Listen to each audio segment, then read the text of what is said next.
দরজার আড়ালে কান্নার আওয়াজ, মায়ের চোখে পানি, বাবার চোখে পানি। কিরে মা? বলে সন্তান আছে কোথায়? খবর নাই।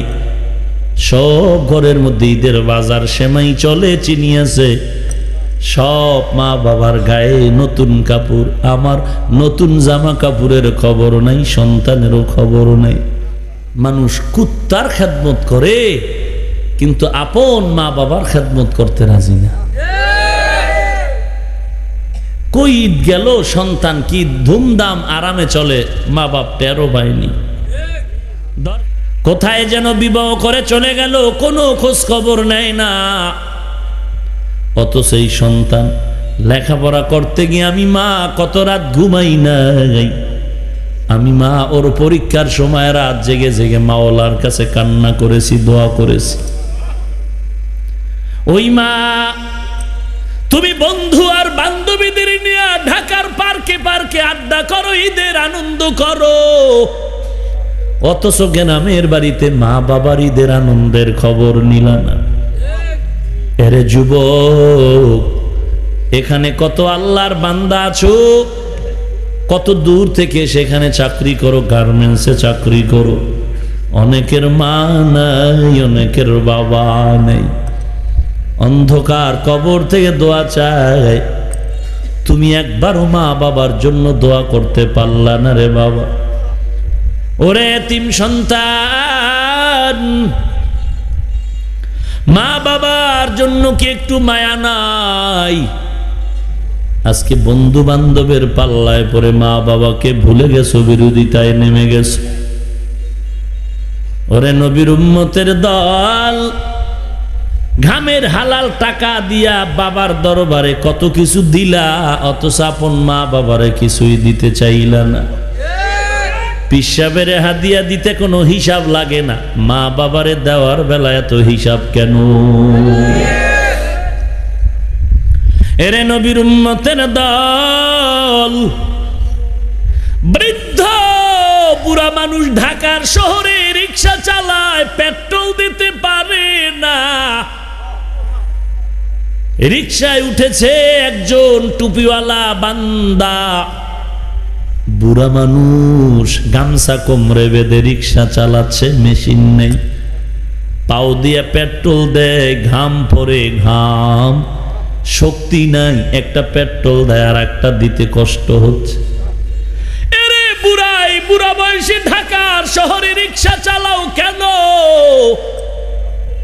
বুড়া জবাব না দিয়া ফোফায়া ফোফায়া কান্না শুরু করল। কিসের চোখের পানি ও বুড়া, মনটা খুলে বলো। বুড়া বলে, হুজুর বলে কি লাভ?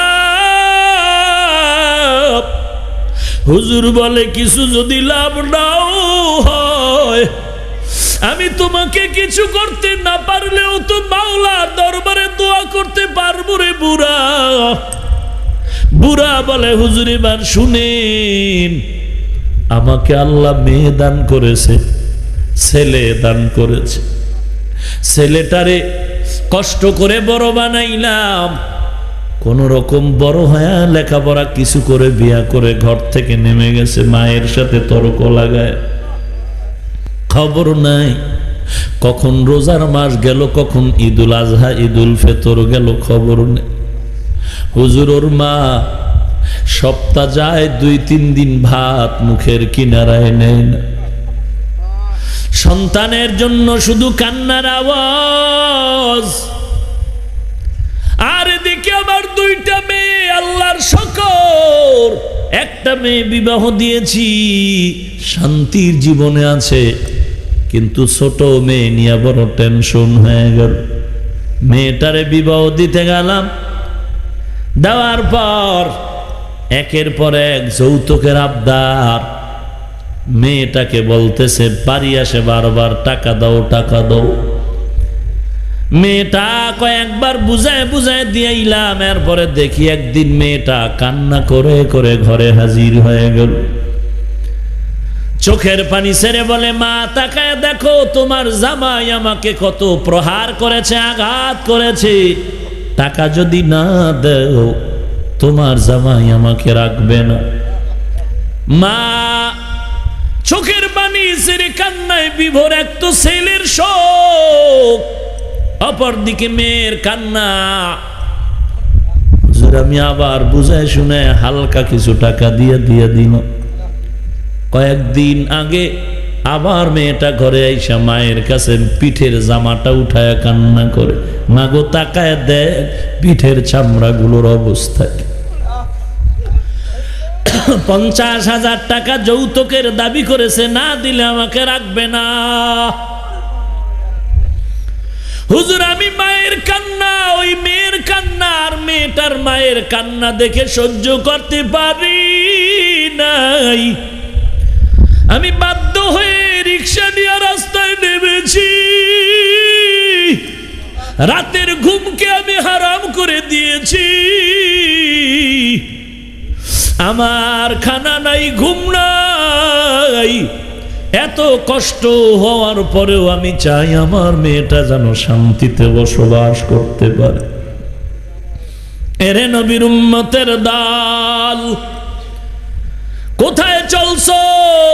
এরে যুবক, ও বেহায়া হয়ে গেছো। নারীর অধিকারের স্লোগান দিচ্ছ, আবার নারীর উপরে জুলুমের স্টিম রোলার চাপায় দিয়া আবার গরিবের উপরে জুলুম করতেছো। আল্লাহর কসম ওই ঘরে শান্তি হবে না রে বাবা। একটু রেডি থাক, তোর সন্তানও কিন্তু তোর গলায় ছুরি ধরবে। তুই যা করবি তা করবে যদি তওবা না করো। এরে মুমিন, দুনিয়াটা কিছুই না, আল্লাহর কাছে তওবা করো।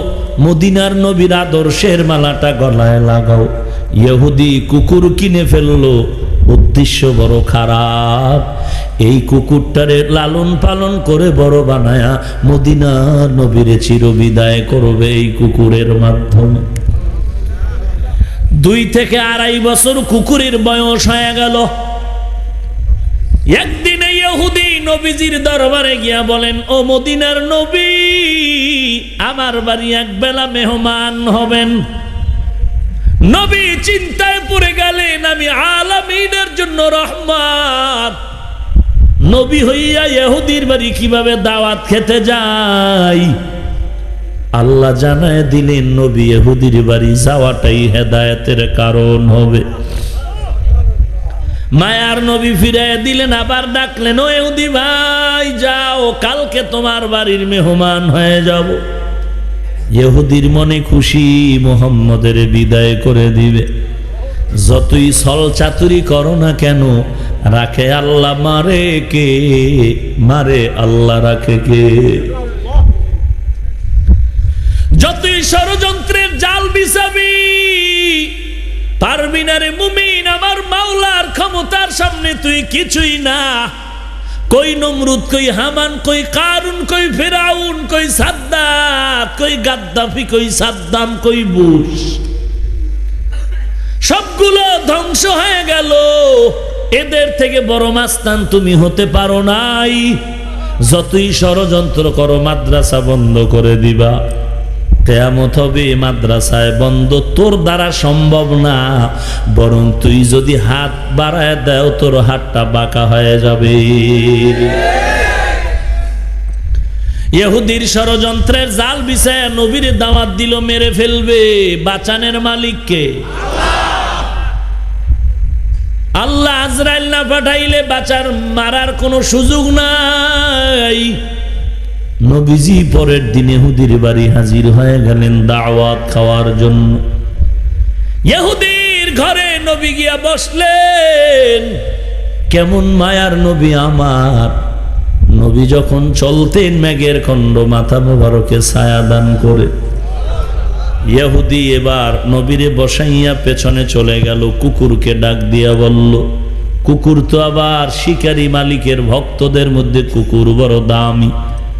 ওর জীবন দিয়া হলেও মালিকের আবদার রক্ষা করবে, মালিকের সাথে গাদ্দারি করবে না কুকুর।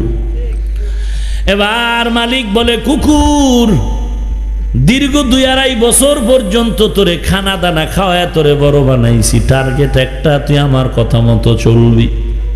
কুকুর বলে, হ্যাঁ চলবো। বলে, তাহলে চলতে যদি চাও আমার খানা আমার ঘরে থাকিয়া আমার কথা মানবি না, হতে পারে না। তাড়াতাড়ি রেডি হয়ে যাও, আমার সামনের রুমে একজন ব্যক্তি বসা আছে, তুমি প্রশ্ন ছাড়া তাকে কামড়ায়া যেভাবেই পারো পৃথিবীর থেকে বিদায় করে দিবে। ইহুদির কথা মানতে গিয়া এই কুকুর সামন দিকে কদম বাড়ায়, কিন্তু জানে না কে সামনের রুমে বসে আছেন। কুকুর এক কদম সামনে দেয়, কেমন যেন অটোমেটিক আবার পিছনের দিকে ব্যাক হয়ে যায়, আবার আগে আবার পেছনে যায়, আবার সামনে আবার পেছনে, এমন করে করে দীর্ঘ সময় লাগায় একটু সামন দিকে যখন গেল, নজরটা দিয়া তাকায় দেখে রহমাতুল লিল আলামিন বসে আছে। কুকুরের চোখের পলক আর নড়েও না, মায়ার নবীর চেহারার দিকে তাকায় আছে কুকুর। কুকুর নবীজির চেহারা মোবারকের দিকে তাকায়, একেবারে বিনয়ীর মতো তাকায়, আবার পেছনে ব্যাক করে চলে গেল। মালিক আবার ধমকায় বলে, কি ব্যাপার, দায়িত্ব পালন কেন করনি, জলদি আবার যাও। আবার জোর করে পাঠায় দিল। আবার কুকুর এসে রহমাতুল লিল আলামিনের চেহারা মোবারক দেখে থেমে গেল, কারণ এই ব্যক্তির চেহারাই প্রমাণে মানুষের দুশ্মন হতে পারে না। রহমাতুল লিল আলামিন। কুকুর আবারও ব্যাক করে চলে গেল। শেষবার এবার কুকুরের উপরে মালিক হাতের লাঠি নিয়ে আঘাত করা শুরু করলো। আমার দায়িত্ব দেওয়া পালন করতেই হবে। কুকুর মার খাওয়ার পরে এবার আল্লাহর কুদরতে কুকুরের জবান খুলে গেল। চিল্লায় কয়, রে মালিক, তুমি আমাকে লালন পালন করে খানা দানা দিয়ে বড় করেছো, তবে তোমার কথা আমি মানতে পারি, তবে জুলুম করতে আমি পারবো না রে মালিক। তুমি জানো কার ব্যাপারে কি বলছো? তিনি রহমাতুল লিল আলামিন, তিনি গোটা জগতের জন্য রহমত। এত কারো দুশ্মন হতে পারে না। কুকুর এক পর্যায়ে রেগে গেল, বলে যদি বেশি আমার উপরে জুলুম করো, আমি উল্টা তোমার উপরে অ্যাকশন নিতে রেডি হয়ে যাব। এরে নবীর উম্মতের দল, পরিশেষ এই কুকুরের চেঁচামেচির কারণে ওর জ্ঞান ফিরে গেল। আমি তো বড়ই খারাপের পথে যাচ্ছি। আমার একটা কুকুর যদি অভোলা রহমাতুল লিল আলামিনকে চিনতে পারে, আমি মানুষ হয়ে কেন পারবো না? রসুলের দরবারে গিয়া ক্ষমা চাইলেন, আর কালেমার পতাকা মাথায় নিয়ে নিলেন। এরে নবীর উম্মতের দল, যেই নবীর শরীর মোবারকে মশা মাছি পড়া হারাম, আজকে আমার ওই নবীর যেই বেঈমানেরা গালি দেয়, আবার যেই আশেকে রসুল তুমি নবীর সুন্নতের জবাই করো। বিবাহের মধ্যে সুন্নত নাই, বসার ভেতরে দাঁড়ানোর মধ্যে, ঘুমের মধ্যে সুন্নত নাই।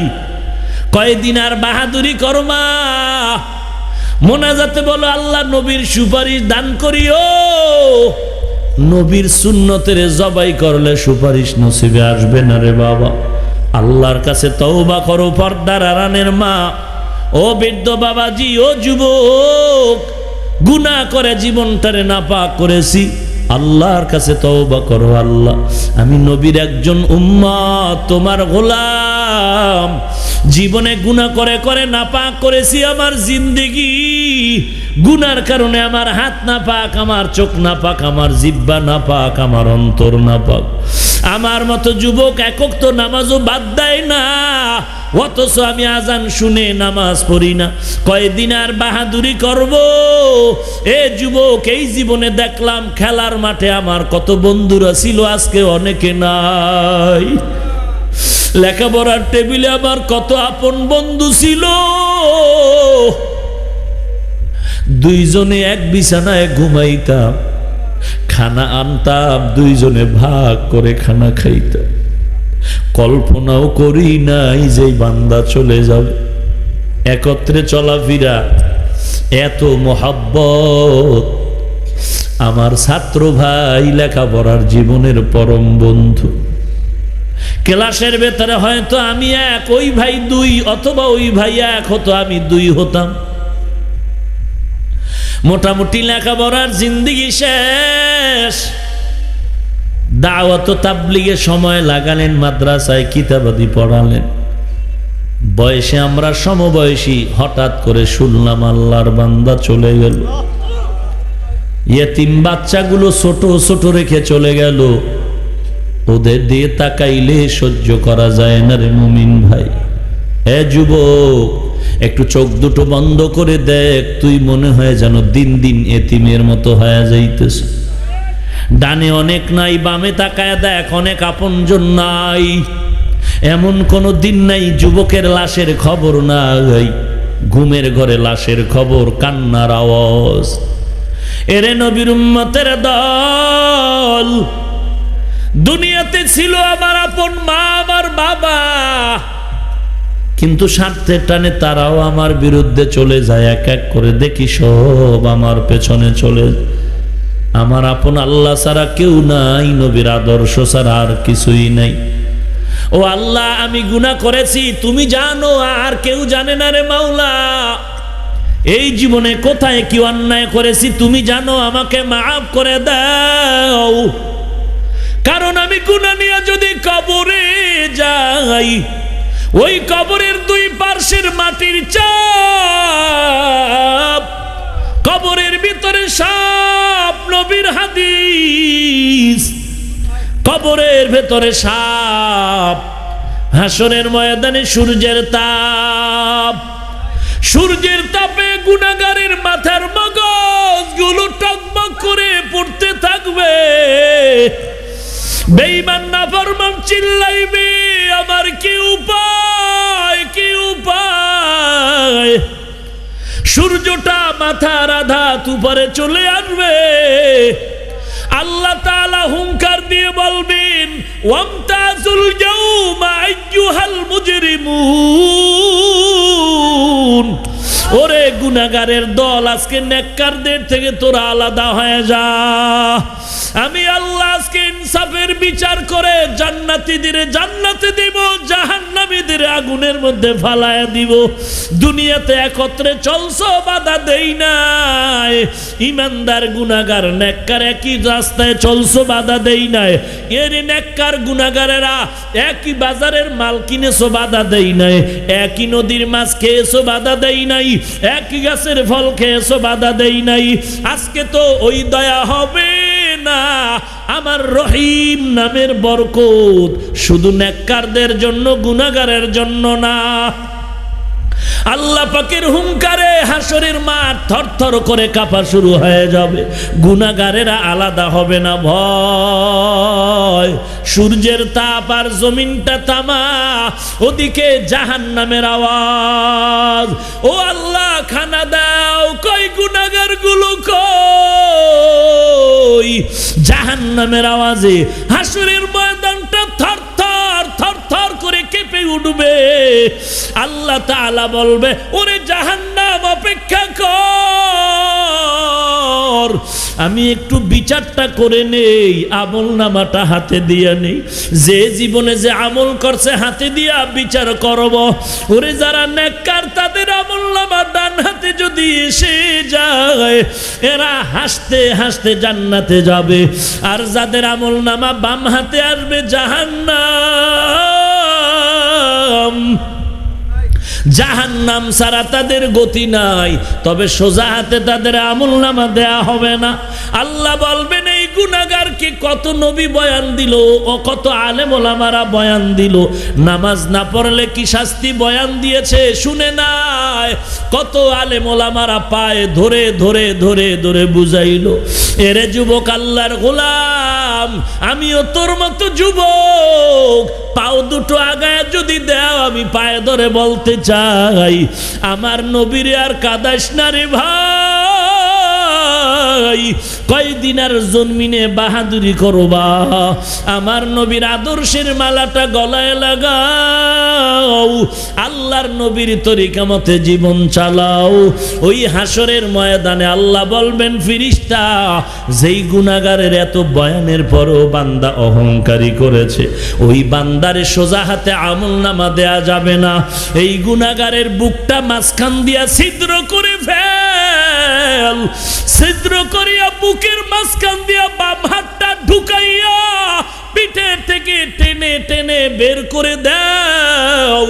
এরপরে পেছনে বাম হাতটা বের করবে। এ যে কি কষ্ট রে মুমিন! আল্লাহ পাক এবার আমলনামা দিয়া বলবেন, ইকরা কিতাবাকা কাফা বিনাফসিকাল ইয়াউমা আলাইকা হাসিবা।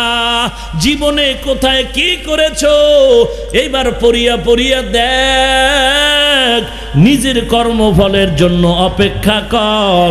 চোখ দুইটা সামনে, হাত পেছনে, পড়ার উপায় নাই। আল্লাহ বলবেন, ফিরিস্তা, এইবার বেঈমান নাফরমানের ঘাটটা ধরে মোচড় দিয়া পেছনে ফিরায় দাও। ফিরিস্তারা ঘাড় ধরে মোচড় দিয়া পেছনে ফিরায় দিবে। এরে নবীর উম্মতের দল, শুধু আমার মায়ার নবী কাঁদবেন উম্মতের জন্য। আর সব নবীরা নাফসি নাফসি বলে চিৎকারের আওয়াজ। আমার মায়ার নবী রহমাতুল লিল আলামিন আল্লাহর আদালতে বলবেন, আল্লাহ, একটা উম্মত যদি জাহান্নামে থাকে আমি জান্নাতের ময়দানে যাব না। ওই নবীরে কেমনে ভুলে যাও রে যুবক? সেদিনও কত যুবক এসে কান্না করলো, হুজুর দোয়া করবেন, সিনেমা হলে চাকরি করেছি, এখন নামাজ পড়ি, 14 পারা কোরআন মুখস্থ করেছে। এরে যুবক, হেদায়েতের মালিক আল্লাহ, ইজ্জতের মালিক আল্লাহ, হায়াতের মালিক আল্লাহ। এ আল্লাহর কাছে তওবা করো। গুনাহ তো করেই ফেলেছি, কেউ জানে না, আল্লাহ তো জানেন। আল্লাহকে ফাঁকি দেওয়ার কোনো সুযোগ নাই। এরে যুবক, ব্যবসা করো, চাকরি করো, লেখাপড়া করো, স্কুলে পড়ো, যা করো না কেন, নবীর মহব্বতে নামাজের সময় নামাজটা পড়ে নিও। সহিভাবে কোরআন না পারলে শিখে নাও, আল্লাহওয়ালার দোয়া নাও, মা বাবার খেদমত করে দোয়া নাও। দেশের বিরুদ্ধে, জাতির বিরুদ্ধে ষড়যন্ত্র থেকে ফিরে যাও। সামাজিক সমস্ত নেশার থেকে নিজের হেফাজত করো। নিজের জীবনটারে ধ্বংস করো না রে বাবা, কয়দিন পরে তোমার ইন্তেকালের খবর এসে যাবে। এরে যুবক, অনুরোধ করে বলছি, আমার নবীর আদর্শের মালাটা গলায় পরে নাও। আল্লাহর কাছে তওবা করো, দিলটারে নরম করে আল্লাহকে বলো, মালিক মাফ করে দাও, জীবন যাবে, গলায় ছুরি আসবে, চাকরি থাকার যাক, নামাজ ছাড়বো না, বেপরদায় চলবো না। আল্লাহ তুমি আমার গুনাহ মাফ করে দাও। নবীর তরিকার উপরে জীবনটা চালাবার জন্য আজকে তওবা করতেছি। যদি খাঁটি নিয়ত হয়, মুনাফিকি যদি না থাকে, খাঁটি তওবার নিয়তে দুটো হাত আমার আল্লাহকে দেখায় দাও। আয় আল্লাহ, সবার হাত কবুল করে নেন। তওবা করেছি, তওবা কবুল করে নেন। তওবার উপরে মজবুত হয়ে চলার তৌফিক দান করেন, আমিন। আলহামদুলিল্লাহি রাব্বিল আলামিন, ওয়াসসালাতু ওয়াসসালামু আলা সাইয়্যিদিল আমবিয়াই ওয়াল মুরসালিন ওয়া আলা আলিহি ওয়া আসহাবিহি আজমাইন। ইয়া আরহামার রাহিমিন, ইয়া আরহামার রাহিমিন, ইয়া আরহামার রাহিমিন। রব্বিরহামহুমা কামা রব্বায়ানি সাগীরা। আয় আল্লাহ, কুদরতের নজর দিয়া দেখেন, দুদিন মাহফিলের আজ শেষ মোনাজাত। আয় আল্লাহ, কত উলামায়ে কেরাম, কত সাদা দাড়িওয়ালা হাজী সাহেব, কলিজার টুকরা, কত যুবক, কত ছাত্র ভাই, কত ছোট ছোট বাচ্চা, পর্দার আড়ালের মা বোনেরা হাত তুলেছেন। ও আল্লাহ, আমরা সবাই গুনাহগার, জাহান্নামের আসামি। শয়তানের ধোকায়, নফসের ধোকায় গুনাহ করে করে জীবনটারে নাপাক করেছি রে আল্লাহ। গুনার কারণে আমার হাত নাপাক, আমার জিহ্বা নাপাক, আমার চোখ নাপাক, আমার অন্তর নাপাক। দুনিয়াতে একটা অন্যায় দুইবার তিনবার করলে মা বাবা সন্তানের ধিক্কার জানায় তাড়ায় দেয়, সন্তান মা বাবার থেকে দূরে সরে যায়। ও আল্লাহ, কতবার বার বার অন্যায় করেছি, মারাত্মক অন্যায় করেছি রে মালিক। আপনি গুনার কারণে বেজার হয়ে পানিও বন্ধ করে দেন নাই, বাতাস বন্ধ করেন নাই, সূর্যের আলো বন্ধ করেন নাই। আপনি তওবার দরওয়াজা আমাদের ডাক দিছেন রে আল্লাহ। আমরা সবাই তওবার দরওয়াজায় ফিরে আসছি। মেহেরবানি করে সকলের জীবনের সমস্ত গুনাহগুলো মাফ করে দেন আল্লাহ। ওলামায়ে কেরামদের আমিন কবুল করে নেন, সাদা দাড়িওয়ালা মুরব্বিদের আমিন কবুল করে নেন, কলিজার টুকরা যুবকদের আমিন কবুল করে নেন, তালিবুল ইলম ছোট ছোট বাচ্চাদের আমিন কবুল করে নেন, মা বোনদের আমিন কবুল করে নেন। আলোচনার ভুল ত্রুটি ক্ষমা করে দেন, সওয়াবটুকু নবীজির রওজা মুবারকে পৌঁছায় দেন। আদম নবী থেকে আজ পর্যন্ত যত মুমিন মুমিনাত কবরে সবার উপরে সওয়াব পৌঁছায় দেন। আয় আল্লাহ তাআলা সারা দুনিয়ায় শান্তি দান করেন, বাংলাদেশ শান্তির দেশ বানায়া দেন। ইসলামের জন্য দেশ রক্ষায় যারা জীবন দিল তাদের মাফ করে দেন আল্লাহ। বেঈমানের হাত থেকে মুসলমানের ঈমান আমল হেফাজত করেন আল্লাহ। আয় আল্লাহ, প্রশাসনিকভাবে যারা কাজ করে, ব্যবসায়ী, শ্রমিক, চাকরিজীবী, ছাত্র, প্রত্যেকটা নাগরিক, রাজনীতিবিদ, সবাইকে আপনি দিনদার বানায় দেন, নবীজির আদর্শওয়ালা জিন্দেগি দান করেন আল্লাহ।